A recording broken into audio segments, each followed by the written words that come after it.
नमस्कार, स्वागत है आपका वी टाइम न्यूज पर और आपके साथ मैं हूं पहली चौहान। बढ़ते हैं खबरों की ओर।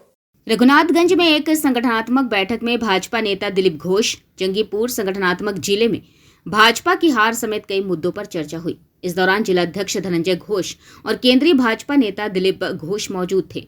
हालांकि दिलीप घोष के आने से जंगीपुर संगठनात्मक जिले के भाजपा कार्यकर्ताओं को फिर से ऑक्सीजन मिल गई।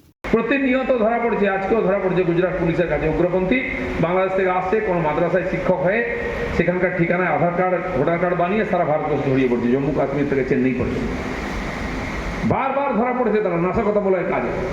রোহিঙ্গা এটা দিয়ে ঢুকছে, অনুপ্রবেশকারী এখান দিয়ে ঢুকছে, সারা দেশে ছড়িয়ে পড়ে নাশকতামূলক কাজ করে, রাষ্ট্রবিরোধী কাজ করে দেশের মধ্যে আর সন্ত্রাস ছড়াচ্ছে, দেশকে খণ্ড বিখণ্ড করাচ্ছে ক্রান্ত করে।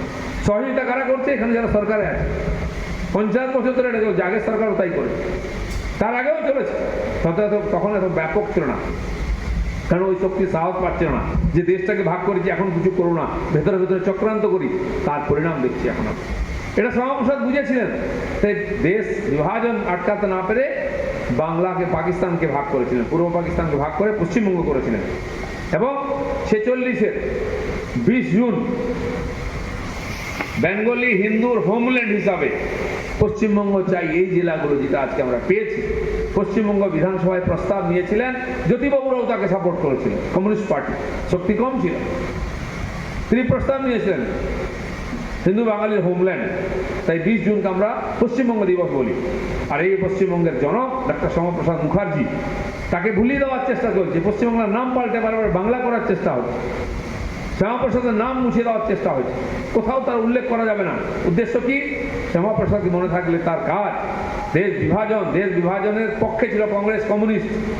এরা ওইখানে ধর্মতলাতে একসঙ্গে লাল সবুজ ঝান্ডা লাগিয়ে, তিরঙ্গা ঝান্ডা লাগিয়ে সভা করেছিল।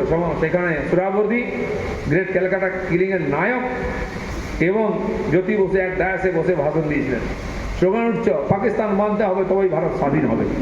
সেদিন আমরা ভুলিনি। সেই কালো ইতিহাস ভুলিয়ে দেওয়ার জন্য কমিউনিস্ট, কংগ্রেস, টিএমসি এরা সবাই চেষ্টা করছে, ওটা ভুলিয়ে দাও, শ্যামাপ্রসাদকে ভুলিয়ে দাও। কিন্তু যে আদর্শের পিছনে সত্য আছে, ন্যায় আছে, বলিদান আছে, রক্ত আছে, প্রাণ আছে, তাকে ভোলানো যায় না। এই পার্টি তৈরি হচ্ছে বলিদানের মাধ্যমে। আর আজকেও পশ্চিমবাংলায় বিজেপি প্রতিষ্ঠা করেছি আমরা, বলিদানের মধ্যে 250-র বেশি কর্মী এই রাজনৈতিক হত্যার শিকার হয়েছে।